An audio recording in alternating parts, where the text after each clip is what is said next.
Écho du lieu secret, épisode 7. Pourquoi ai-je du mal à lire ma Bible?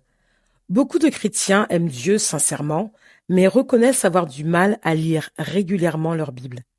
Ils commencent avec enthousiasme, puis abandonnent. Ils ouvrent leur Bible quelques minutes, puis se distraient. Pourtant, ils peuvent passer des heures sur leur téléphone, devant une série ou encore sur les réseaux sociaux. Alors pourquoi est-il parfois si difficile de lire la parole de Dieu? La Bible nous donne une réponse claire. Il existe un combat permanent entre la chair et l'esprit. Marchez selon l'esprit et vous n'accomplirez pas les désirs de la chair. Car la chair a des désirs contraires à ceux de l'esprit et l'esprit en a de contraires à ceux de la chair, nous dit Galates 5, versets 16 à 17. Lorsque notre vie spirituelle est faible, notre chair prend le dessus. Elle recherche naturellement ce qui procure un plaisir immédiat, ce qui divertit, ce qui ne demande aucun effort spirituel. Lire la Bible demande une discipline. Cela demande de s'arrêter, de se concentrer, de méditer et surtout d'écouter Dieu. Or, la chair n'aime pas cela. Parfois, notre difficulté à lire la parole révèle simplement une forme de paresse spirituelle.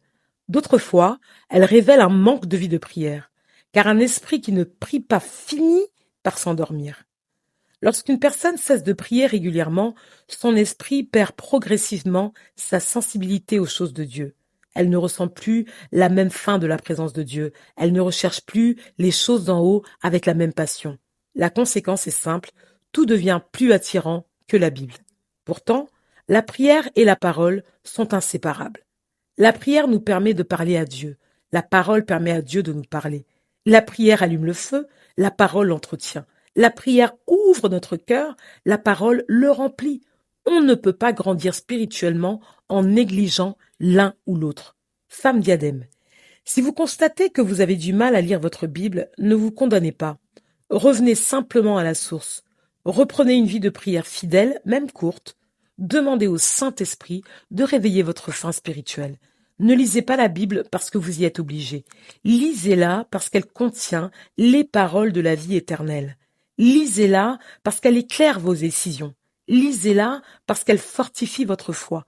Lisez-la parce qu'elle vous révèle le cœur de votre Père. Aujourd'hui, prenez la décision de ne plus séparer la prière de la méditation de la parole. Les deux forment les ailes de la vie spirituelle. Et une femme qui prie et qui médite la parole devient une femme que le vent des circonstances ne peut plus facilement renverser. Petit défi du jour, prenez 15 minutes. 15 minutes aujourd'hui, 5 minutes de prière, 10 minutes de lecture de votre Bible. Ne dites pas que c'est peu, que c'est pas ambitieux. Commencez quelque part. Le plus important, c'est de planter une graine.